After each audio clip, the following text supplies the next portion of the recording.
안녕하세요. 예. 진짜 오랜만입니다. 그렇네요. 예. 예. 저 뭐 오늘 저 인터뷰 제목을 준스톤 이스 백 뭐 이렇게 해도 되는 겁니까?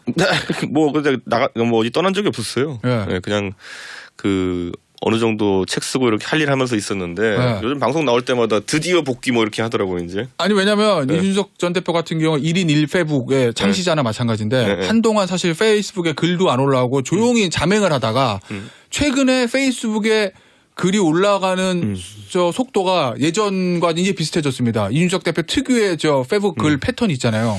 저는 근데 예. 이제 이런 게 있어요. 그 제가 은근히 상대를 공격하거나 하는 글을 먼저 이제 창조해서 쓰진 않거든요. 예. 예, 그 뭔가 상대가 이상한 짓을 하면 거기다 이제 그 기사를 링크하고 거기다 댓글 다는 형식으로 제가 뭔가 제 의견 다는 형식으로 보통 하는데 이번에 이제 그 소위 윤석열 대통령의 멘토라고 가끔 이제 불리워지고 그리고 심평 변호사요? 김기현 후원회장을 맡은 네. 심평 변호사가 뭐 되지도 않는 얘기를 하길래 네. 아니 솔직히 이제 대통령 선거 끝난 지 이제 11개월 됐나요? 그런데 거기다 대놓고 뭐 대통령이 전당대회에서 원하는 결과를 얻지 못하면은 탈당하고 창당할 수밖에 없지 않느냐 이거는 완전 이제 모르겠어요. 윤석열 대통령이 존경하는 대통령이 노무현 대통령이라는데 좋아하는 대통령이 노무현 대통령이라는데 뭐 그분만 존경한 건지 모르겠지만은 어쨌든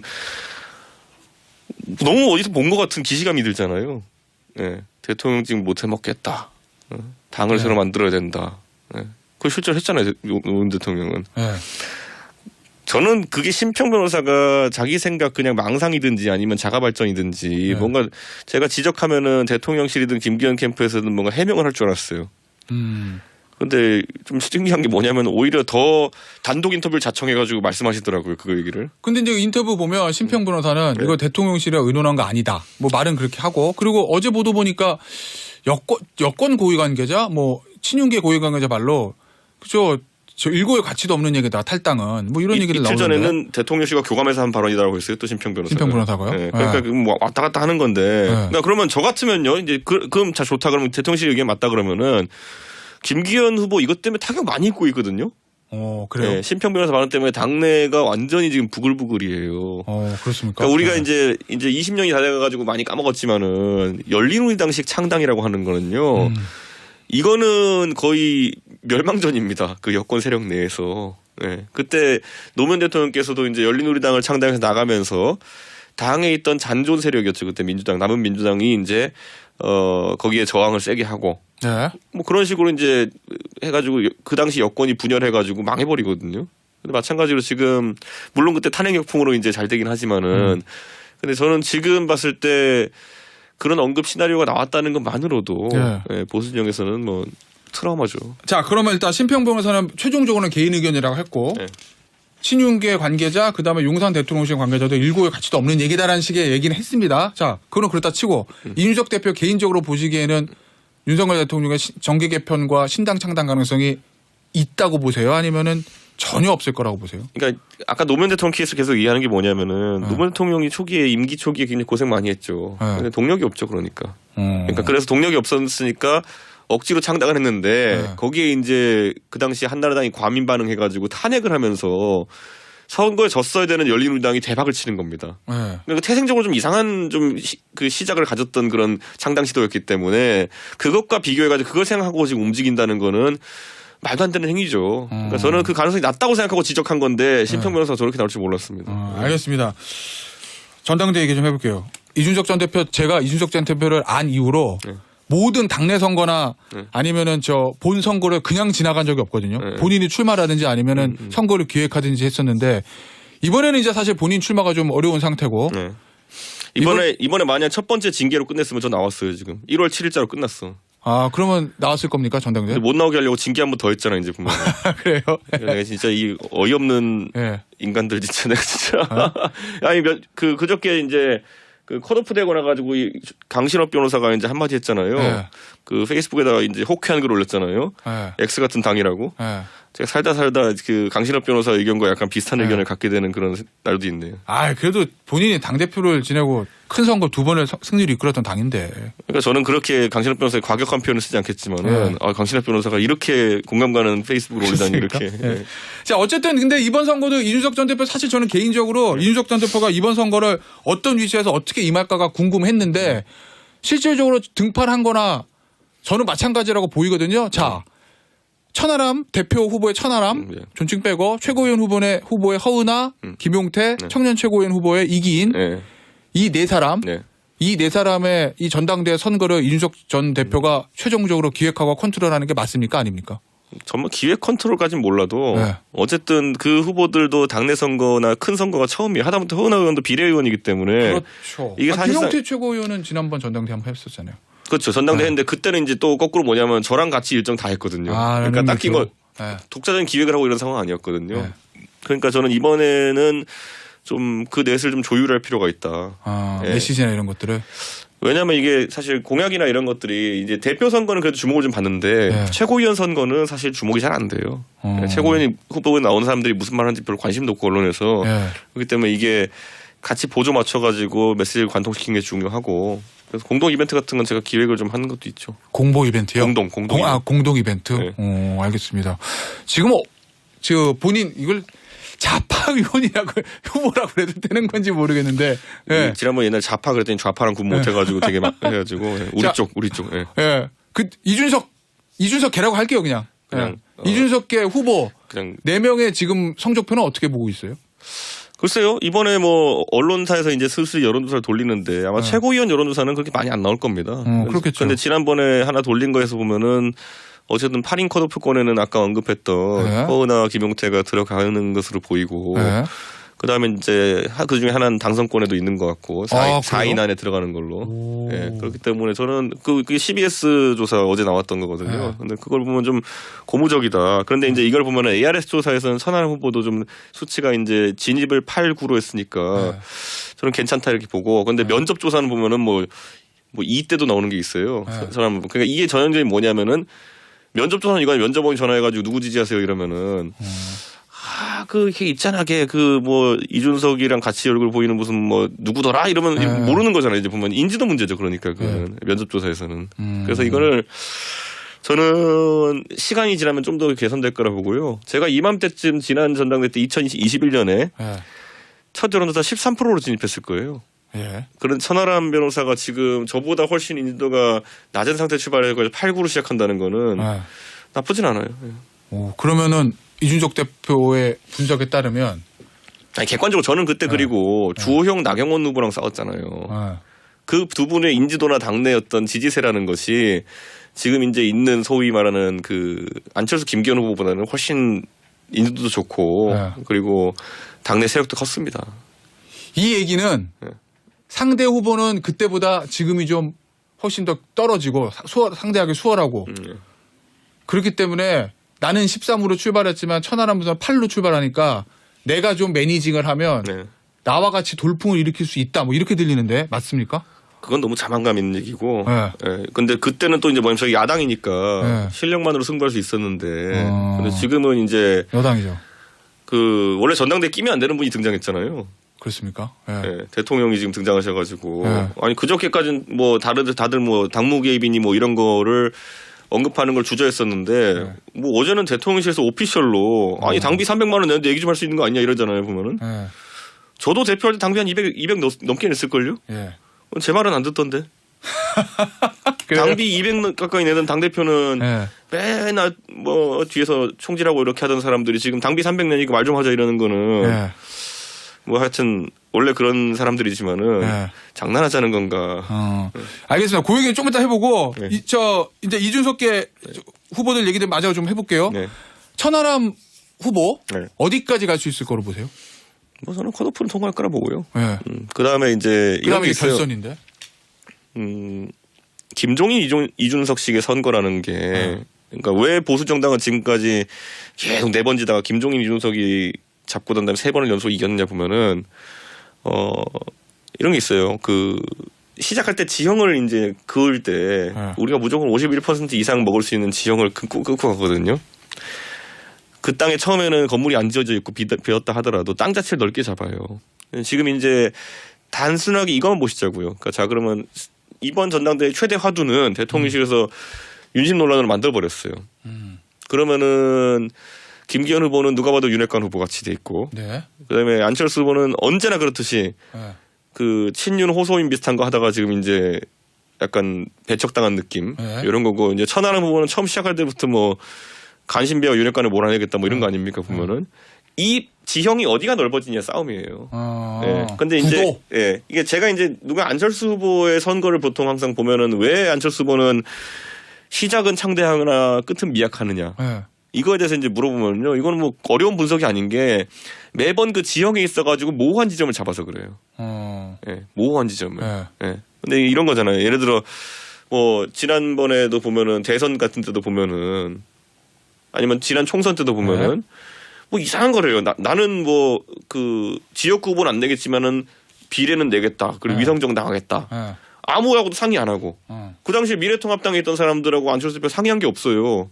그러니까 비례 위성정당 하려면 상의하고 짝짝짝 해서 분위기를 맞춰가야 되는데 네. 나 혼자 그냥 내 마음대로 선언해버리고 날 찍어라 이런 거거든요. 근데 지형이 나올 리가 없죠. 그 당시에. 왜냐하면 미래통합당도 그 당시에 미래한국당이라고 비례 위성정당 만들려고 하고 있었으니까. 그렇죠.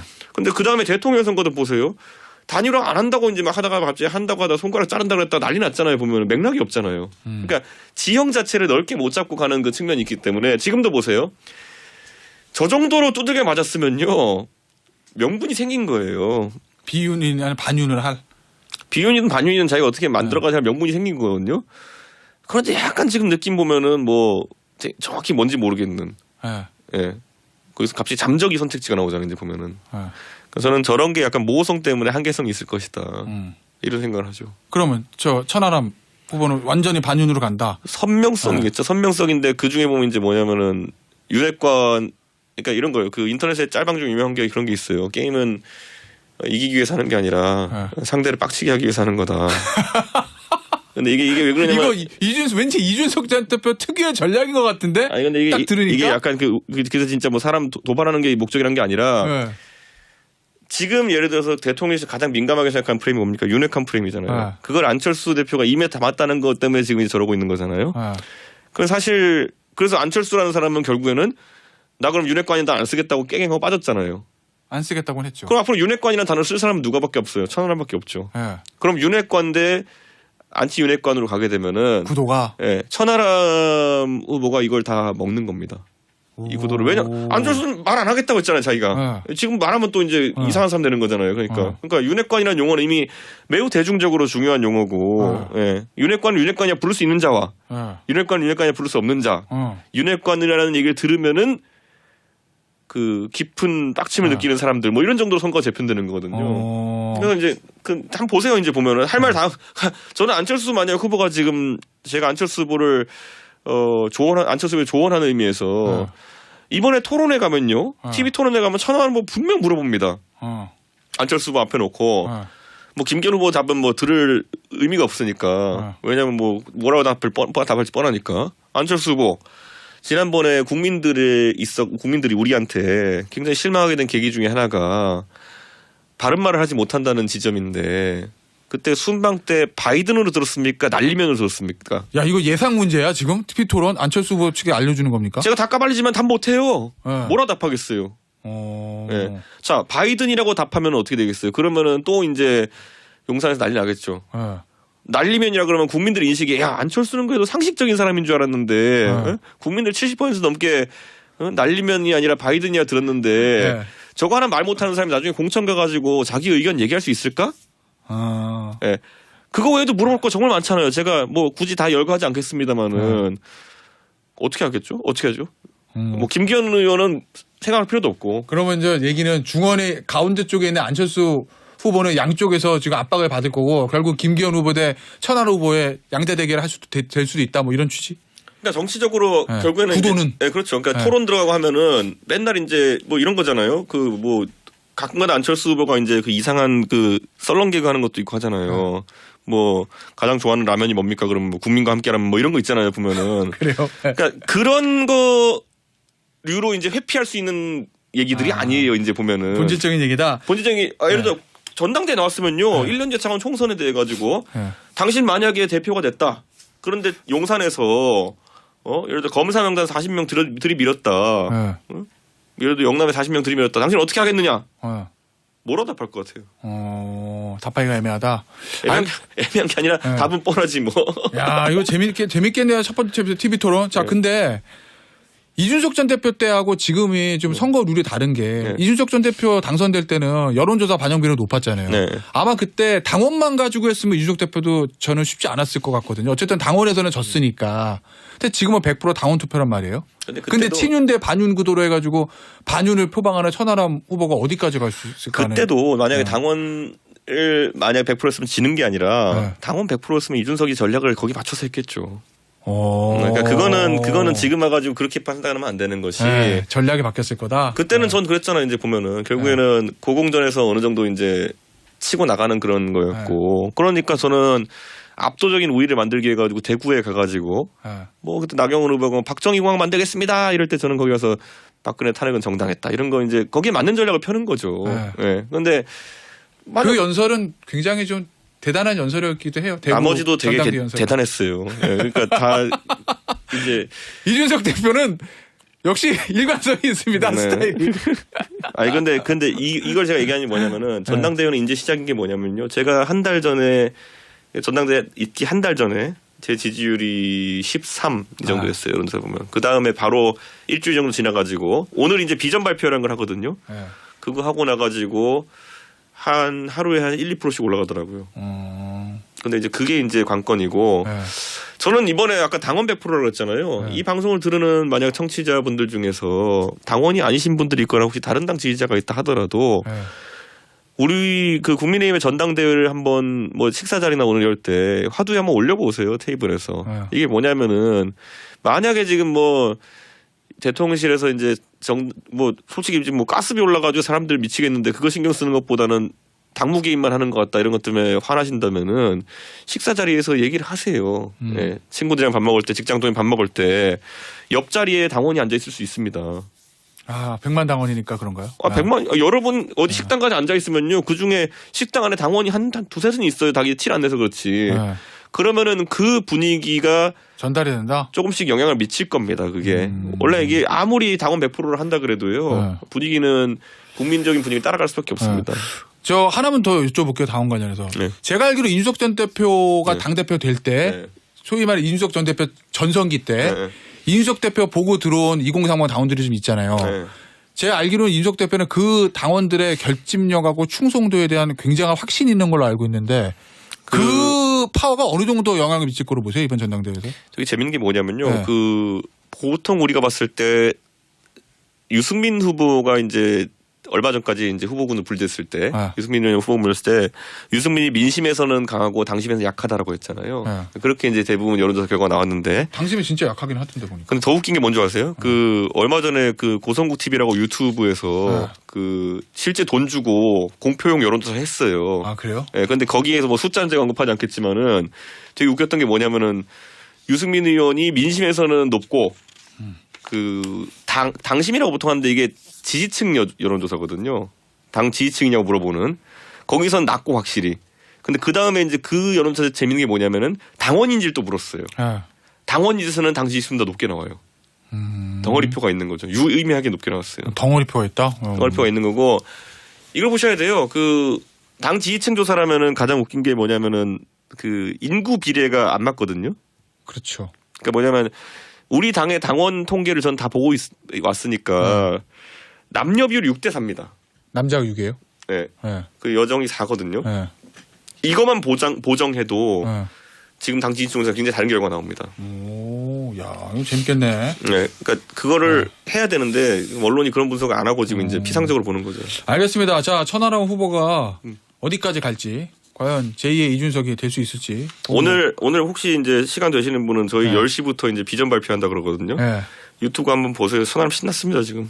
아, 뭐 나오는구나. 네? 지금 뭐 거의 제 느낌에 오늘 저 비전 발표할 때 이준석 전 대표의 손이 탄 기획을 한 천하람 후보의 뭔가가 좀 나올 것 같다. 그렇게 하면 제가 이제 상황같이 돼버리니까 안 되고. 제가 뭔가 내용을 좀 알고 있긴 한데 그 아까 제가 키워드를 말씀드렸죠. 그 게임은 이기기 위해 사는 것도 있지만 그 전 단계에서는 알겠습니다. 상대를 도발하기 위해 사는 거다. 상대가 도발이 되면 우선 절반은 성공입니다. 아 그래요? 오늘 좀 10시 보시죠. 유튜브로 한번 보시랍니다. 이준석 전 대표가 천하람 후보 지지율 8.6%라고 언급한 여론조사가 뭐냐면 조원 CNI가 CBS 노컷뉴스 의뢰로 지난 3일부터 5일까지 국민의힘 지지층을 대상으로 당대표 적합도를 조사한 결과였다는 걸 말씀드리고 자세한 내용은 중앙선거 여론조사위원회 홈페이지를 참조하시라는 말씀까지 드립니다. 이거 좀 보죠. 지금 국민의힘 전당대회 가장 큰 화두 대통령실과 안철수 의원 간의 충돌. 본질은 뭐라고 보세요? 이 충돌의 본질. 왜냐하면 김영우 의원 안 대표의 안철수 의원의 선대위원장인 김영우 의원도 그런 얘기를 하잖아요. 왜 김기현 후보 측이나 해서 윤심은 나에게 있다라는 문제에 대해서는 지적을 하지 않는데 안철수 후보 측에서 윤한연대 뭐 이런 부분에 대해서는 윤핵관 이 부분에 대해서는 문제를 삼느냐라는 얘기를 하던데.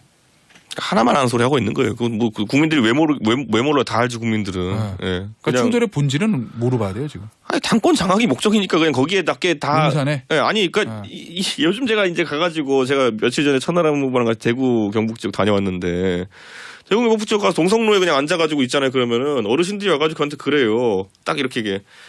야 이준석 씨 옛날에는 작년에는 가처분하고 이럴 때 당신 진짜 별난 사람인 줄 알았는데 이제 당신 왜 그런지 알 것 같다. 진짜 별난 사람 따로 있다 이렇게 얘기해요. 누군지 언급 안 하겠습니다만은 그 인식하에서 해석하면 다 되는 거예요. 지금 보세요. 지금 전당대회 하면 3월이잖아요.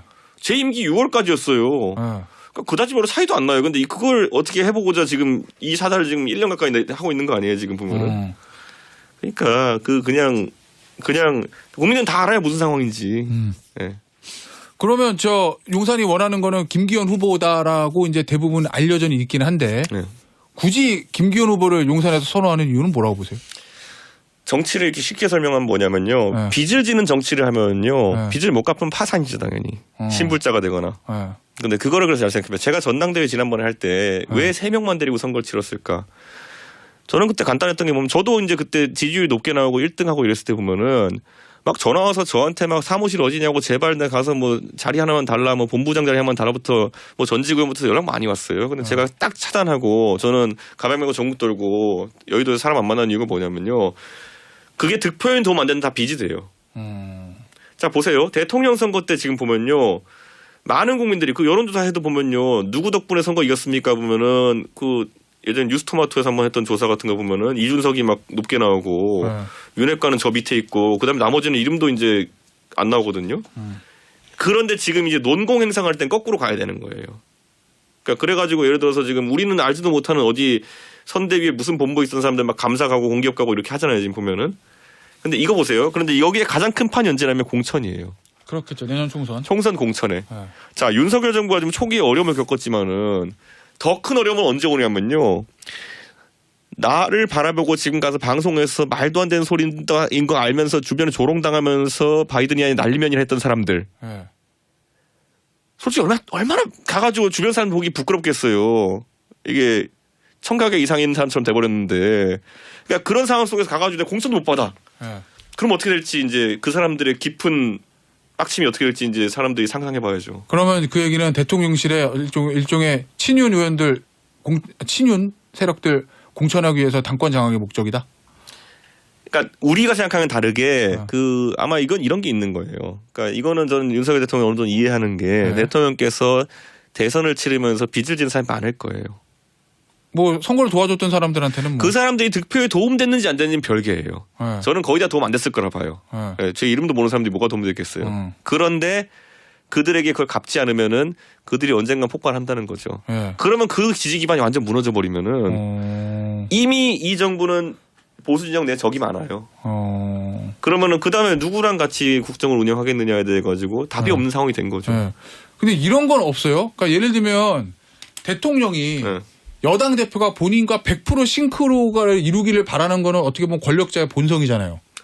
근데 사실은 이준석 전 대표 시절에 당시에 뭐 후보 때나 당선인 때나 어찌됐건 간에 원활하진 않았으니까 소위 말하는 이준석 전 대표 트라우마 때문에 용산에서 용산과 100% 일치할 수 있는 후보를 원한다. 이런 분석도 있던데. 그거 동의하세요?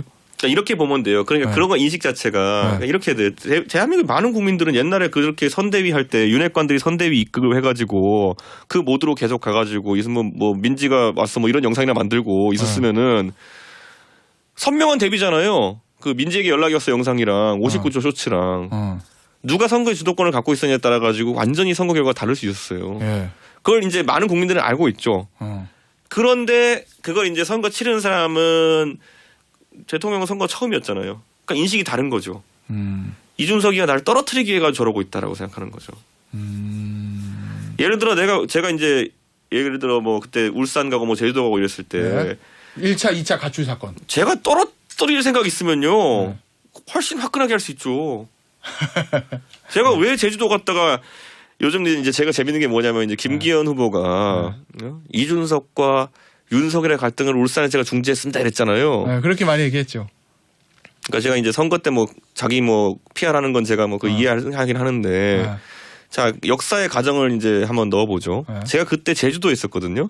그리고 제가 제주도에 어디 있었냐면요. 아무도 모르는 지인 집에 있었어요. 예, 그거 저를 찾을 방법은 없었어요. 실제로 못 찾았죠. 근데 제가 이제 그러면은 육지로 나가야 되는데 저한테 여러 선택지가 있잖아요. 제가 왜 울산으로 갔을까요? 모르죠. 비행기가 그거밖에 없었어요? 아니. 울산, 부산, 광주 아무 데나 갈 수 있죠. 제주도 비행기 타면은. 김기현 원내대표가 그 당시에 공을 세울 기회를 주기 간 거예요. 아, 그래요? 원내대표의 중지하에 판이 벌어지는? 예. 그러니까 제가 오히려 당신 이런 노마크 찬스로 공을 셀 수 있는 기회를 주겠다라고 해서 울산으로 간 거지. 예. 제가 그냥 비행기 타고 광주 갔으면 어쩔 거예요. 광주 갔으면 김기현 의원이 와서 뭘 해요? 예. 제가 무슨 누가 칼 들고 협박했나요? 저한테 울산 가라고? 그러니까 제가 선택으로 해가지고 아 그래 나는 김기현 원내대표랑 그래도 한 팀이니까 원내대표고 내가 대표니까 김기현 원내대표가 뭐 인지도도 없고 하니까 이번에 공을 세울 기회를 주자 해서 울산으로 간 거죠. 제가 진짜 제가 광주 갔으면 어쩔 거예요. 그런데 그걸 이제 자기가 중재했다고 이제 하면서 이제 선거하는 거 저는 그런 거 다 이해해요. 선거 때 소위 광파하는 건 다 이해하는데 제가 그때 윤석열 대통령 후보를 진짜 선거에 당선되지 않게 하는 목적이었다 그러면요. 광주 갔죠. 그렇구나. 자, 어쨌든. 광주에 만약 찾아오면 거의 카노사의 굴욕일 텐데요. 그렇게 찾아오면은. 어쨌든 앞서 대통령실의 당무 개입 관련해가지고 대통령실에 대통령이 1호 당원으로서 의견 개진한 것이다. 당무 개입 아니다. 이렇게 얘기했는데 거기에 대해서는 어떤 입장이세요? 우리는 그런 걸 당무 개입이라 부르기로 했어요. 근데 법적으로는 해도 된다는 뭐 제약사항은 없는 거잖아요. 대통령이 당무에 대해서 이래라 저래 얘기하는 게. 그러니까 너무 솔직해서 좋아요. 그러니까 당무 개입하면 어떤 문제가 있다고 보시는 거죠? 이런 거죠. 그러니까 그렇게 해서 본인은 총선을 본인의 지휘하에 책임하에 치르고 싶다라고 이제 계속 이제 대통령실에서 이야기하는데 그러니까 이거예요. 그거는 그러니까 이긴다는 전제하에서는 그래도 사람들이 불안하지 않아요. 그런데 그 소위 말하는 팀 윤핵관의 실력을 봤잖아요. 대선 때 보면은. 쉽지 않을 거다 총선이. 막 가가지고 청년 간담회인데 그때 뭐 그 폰서결 사건 가가지고 그 막 해가지고 일정 못 맞춰가지고 무슨 스피커폰으로 이렇게 막 청년들이랑 간담회한다 그러고 그것도 막 우르르 떨어져 나가고 이제 그 팀 윤핵관 실력을 다 알잖아요 보면은. 알겠습니다. 이준석 전 대표 시간이 다 돼가지고요. 2부는 다음에 할게요. 예. 지금까지 국민의힘의 전 대표이신 대표였던 이준석 전 대표였습니다. 감사합니다. 예.